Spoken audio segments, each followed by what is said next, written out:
Hey everyone, it's Tiffany Harlick, and you found me at Wise Skies Astrology. This channel is for astrology students and enthusiasts who also are on the spiritual development path. So if that speaks to you, I'm glad you're here. If you're old, welcome back. If you're new, welcome. And let's jump into the energy of February. So February 2025 is going to be a 2-month and a 9-year. The 9 represents completions, endings, and so all year long, right, you're going to be tidying things up, wrapping up a season of life, getting prepared for the next chapter. And so that is going to be just a tone of all of 2025. But the months change numbers too. And so February, which is also a preview for November of this year, is a 2-month. The 2 is about collaboration, working with a partner, doing some of that one-on-one time. This can be you and your higher power. The 2 represents relationships of all kinds that are significant for us. And the 2 with the 9, what I say around my house is cooperate to graduate. And so what that means is where can you work together to kind of get something across the finish line here? And so that has to do with our relationship karmas. That has to do with 7th house type issues and 8th house type issues. And so I really just want to ask everybody and encourage everybody, where can you be in right relationship with yourself, with your business, with your spouse, with your significant other, with your kids, with your parents, with your neighbors, with your spiritual groups, with your friends, with your creator, right? Where can you be in right relationship this month? Where can you be in integrity with yourself? And try to find some of that Libra energy, right? Maybe there's a compromise available. Okay, so that's kind of the numerology of February. Also, Mars is going to go direct. Woohoo! The sun is going to enter Pisces. So happy birthday still to some Aquarius and our Pisces friends. And what I want to do next is show you what's going on with looking at the Wise Skies digital astrology calendar. So you can find this calendar over on my website at tiffanyharlick.com. You can go into the astrology, click the digital astrology calendar, and you will see what is going on here. You can click here to purchase it. And here's what it looks like. So you can toggle on and off. Here, the red ones I have set to the moon phases. So you can toggle those on and off. The moon void of course phases also have the last aspect before the moon actually goes void of course, which gives a little flavor of that very nebulous, kind of sleepy, hazy period. And then also the planetary aspects. So you can change the colors if you want. That's just what I have in my calendar system. And this works in any calendar system, iOS, Mac, Android, Windows, everybody that, and if you use an online calendar, this will be compatible with your system and it will travel with you through any time zone.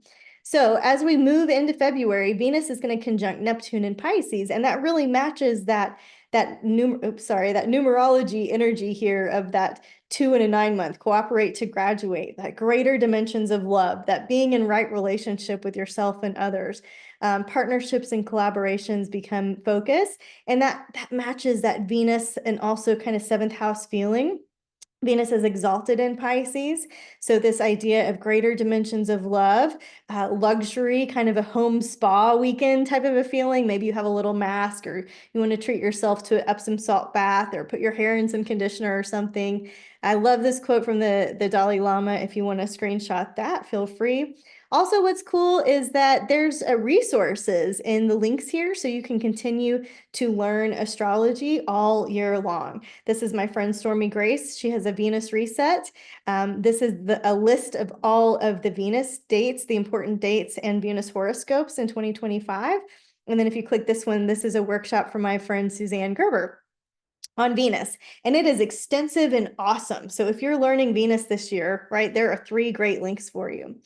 Okay, so as we look ahead, we simply just go to the next week. We can see that Monday the 3rd, there's a huge void of course period. So this is not a day that I would schedule a whole lot of stuff, right? In addition to being a big void of course period, which feels nebulous, hazy, Jupiter is also about to go direct in Gemini. So anytime one of the outer planets goes direct or retrograde or has a station point, we tend to feel the energy slowing down the day before and after, sometimes more. Let's see, did I give us the degree? Well, I said that it went from 21 to 11 Gemini during the retrograde cycle. So you could be looking at your chart and discerning where Jupiter was backtracking. Jupiter retrograde in the sky is like a mini Saturn in the sky. So it tends to represent where we have needed more discipline and boundaries and rules. Jupiter and Neptune, which are activated, rule crude oil. And that is a big thing in the media right now, isn't it? Even though the moon's void of course all day, there's still some of this green light energy. You can see the sunshine reflects when it's going to be a positive feeling there. Mercury is trine Jupiter, about to go retrograde, and that's typically honored with good news or an announcement of some kind. You might have already seen that. You might have seen it the week before. One of my close friends just had a grandbaby, and it's the first grandbaby in our friend group. And so that's like that kind of a good news feeling where it's like, oh, something from the past is coming back around. I remember when that baby was born. How is she old enough to be having a baby? Happily married, in a great position in life. So that's the kind of feeling that you might expect with this Mercury trine Jupiter. Yeah, and then Mars is going to square Chiron. So it's not all roses here as we move into February. Mars retrograde acts like that mini Venus. And so I feel like, with Chiron being the wounded warrior, Chiron shows us something from the past, something that maybe you were triggered by that came back up around, that you can have another opportunity to know yourself and love yourself even more. Jupiter is direct in Gemini here in February, and it will go into Cancer, right? It will move into Cancer in June. And so Jupiter's exalted in Cancer. It has been kind of chaotic in Gemini, information overwhelm. We have needed to use more discernment, right, with the data and the details. I want to call your attention to this first quarter moon on the 5th. And I have included the Sabian symbol in each of these, as well as all of the dates for the larger 27-month cycle. Whoops. There you go. That is occurring. So this first quarter moon is right here, February 5th. And if you look 9 months ago, there was a new moon in the same sign in the same close to location within a couple of degrees. 9 months ahead, there will be a full moon. And then 9 months later, there will be a last quarter moon in Taurus. And so this is cool because it shows, that there's more to the story, that something is unfolding. And if you were to look back in May of 2024 in Taurus, what was going on? So yeah. Taurus rules the earth and the land. That maybe you were starting your beekeeping journey back in May of 2024, and now you're ordering more bees and setting yourself up for the spring of 2025, something like that. But I include all of the Taurus themes, and I include the degree, so you can find where that is on your chart exactly, or get your astrologer to give you a hand. Okay. So, as you can tell, lots of other things to talk about in February. The sunshines indicate positive vibes. The umbrella with the sun indicate, oh, heads up, maybe it's a quack day, right? Mars retrograde, trine Saturn. These are the malefics. The trine is opening opportunities, but with Mars retrograde, opportunities for what? Grit, opportunities to recommit, opportunities to persevere, to have a faith that is unwavering, to know what you are grounded in, right? And then you could click here if you wanted to get the Mars planets or this cool download for planetary medicine. Yeah. There's going to be a Mercury Cazimi. So in Aquarius on Sunday, I feel like that's an awesome day to meet with your group, to mastermind. That is, yeah, like maybe you go out to lunch after your church group, or maybe you meet up for yoga and a chai or something. But to be among the hive mind and to be with the ideas feels really positive and potent. As we look to the week of February 10th, what we're going to see here is Mercury and the sun are squaring Uranus. And so you're going to have been feeling that last week, right? Like the weekend before, it's going to creep in. So Mercury squaring Uranus, this is when things can go haywire, things get wonky. Mercury rules the nervous system. Uranus is shock and awe and things that are disruptive. Ralph Waldo Emerson said that the ancestor to every action is a thought. So let's be really careful with our thoughts and think good things of other people, especially people that are challenging us, right? Like I pray for other people that are challenging you, right? The sun squaring Uranus, it could represent some kind of inner rebel. It could represent an opportunity for you to just do nothing. You want to fight and argue and defend and explain, but maybe the answer is peace for yourself and in doing nothing. Yeah, it's a breakthrough, not a breakdown.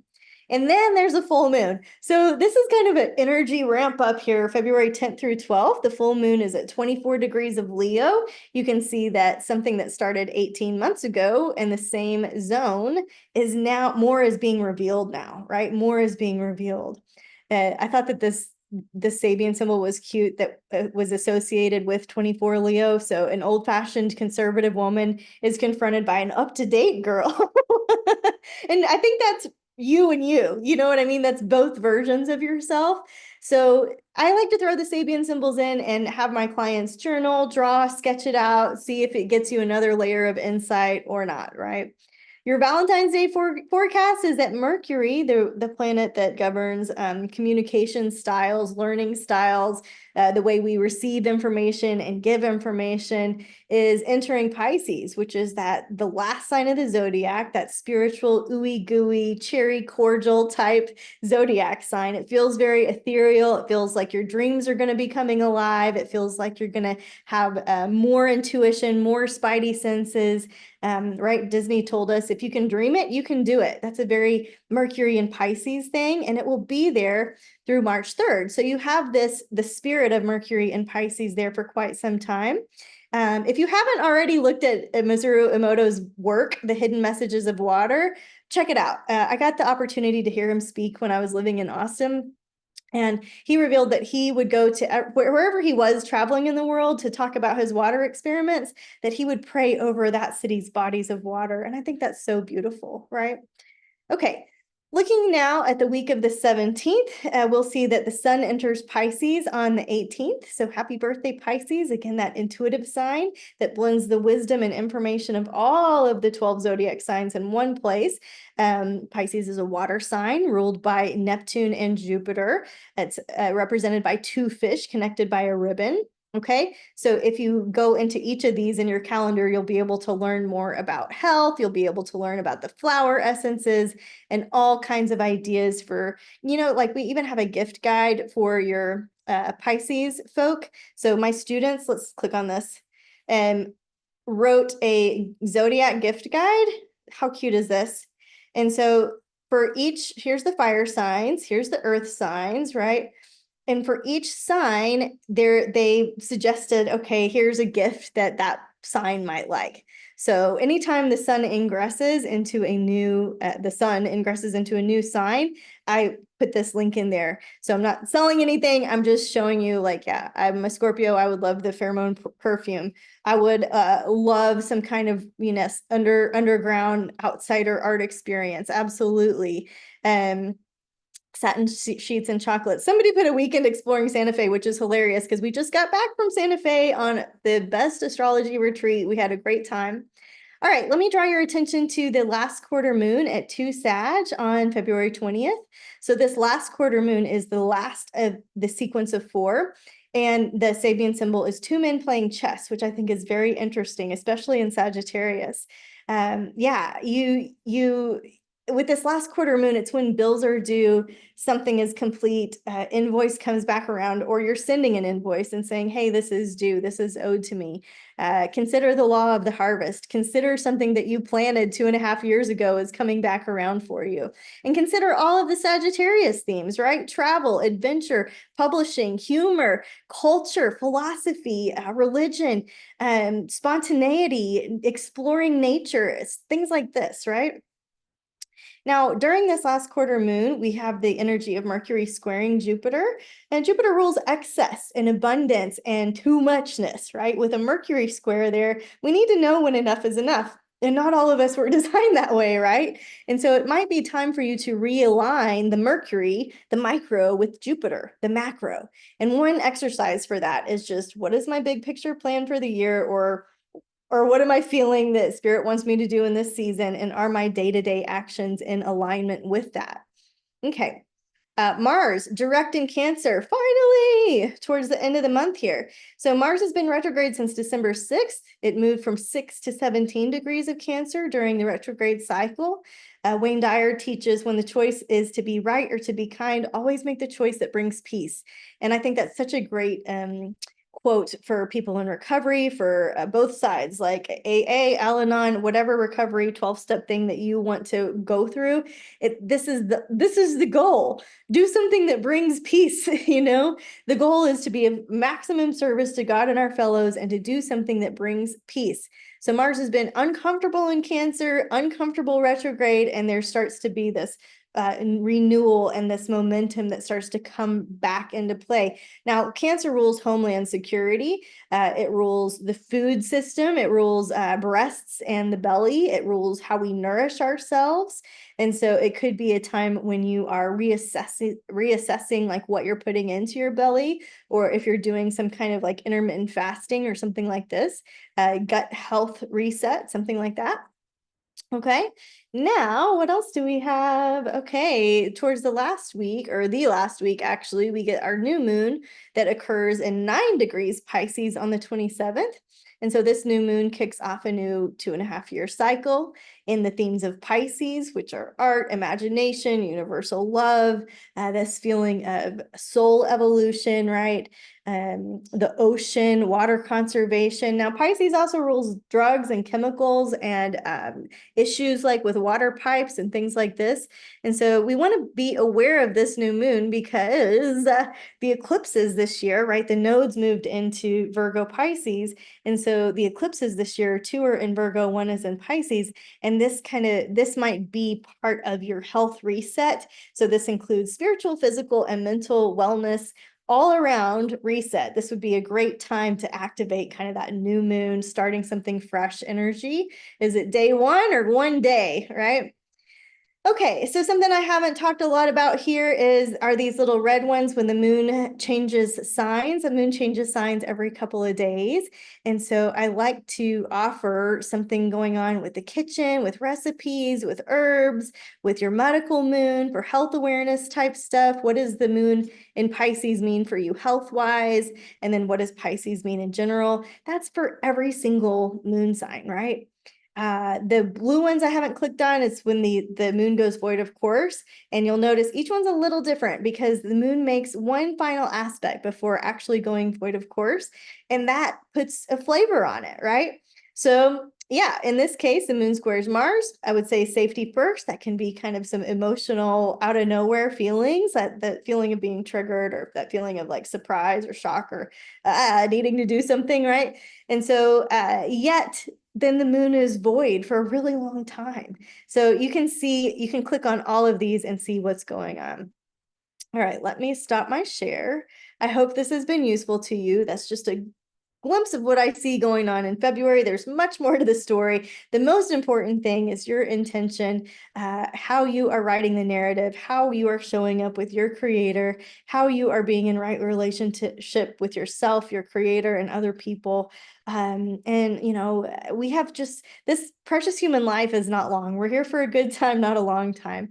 And so I want to just encourage everybody to clean up their side of the street, to make amends where needed, to try to see things from the other person's perspective, to listen more than we are talking. And that's my encouragement for us in February. All right, thanks for being here, and namaste.